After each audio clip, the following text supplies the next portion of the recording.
Bonjour. 6 milliards, c'est le nombre de nucléotides insérés par l'ADN polymérase au cours de chaque réplication. Malgré l'efficacité de cette enzyme, des erreurs apparaissent. Quels sont les types d'erreurs possibles? Par ailleurs, certaines substances chimiques et des radiations ont un impact néfaste sur l'ADN. Comment ces facteurs peuvent-ils modifier la structure de l'ADN et ainsi gêner la réplication? Je vous rappelle que lors de la réplication, l'ADN polymérase se déplace le long de la molécule d'ADN en insérant en face de chaque nucléotide le nucléotide complémentaire. Mais cette réplication n'est pas toujours parfaite, il peut y avoir des erreurs. Parmi les erreurs possibles lors de la réplication, il peut y avoir une erreur d'appariement. Ici, par exemple, une cytosine est appariée avec une thymine. Il peut également y avoir l'oubli d'un nucléotide. Ici, l'adénine n'a pas été insérée. Ou encore, il peut y avoir l'ajout d'une base azotée. Ici, une guanine a été rajoutée. Il peut également y avoir des erreurs en dehors de la réplication lors du cycle cellulaire. Par exemple, une base peut être altérée.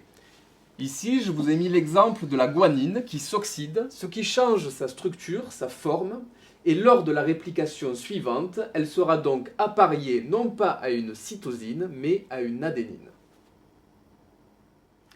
Les modifications que nous avons vues précédemment sont rares et spontanées.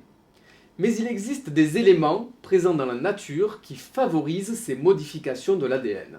Ce sont les agents mutagènes. Il y a parmi les agents mutagènes des substances chimiques, telles que par exemple l'acridine ou le benzène. Le benzène est utilisé comme solvant industriel et il est impliqué dans la synthèse des médicaments. Ces molécules chimiques, certaines comme le benzène justement, sont planes. Et ces molécules planes ont comme faculté de s'insérer dans la molécule d'ADN, modifiant ainsi sa structure.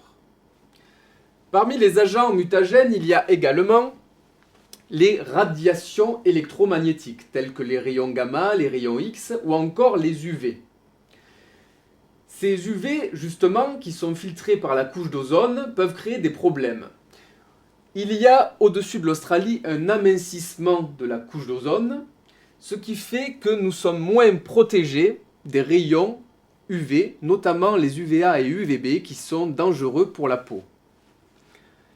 Ces UV ont également la faculté d'interagir avec la molécule d'ADN. Ils créent par exemple des dimères, c'est-à-dire une liaison entre deux nucléotides qui ne devraient pas exister. Cette liaison, qui est un dimère TT, modifie également la structure de l'ADN.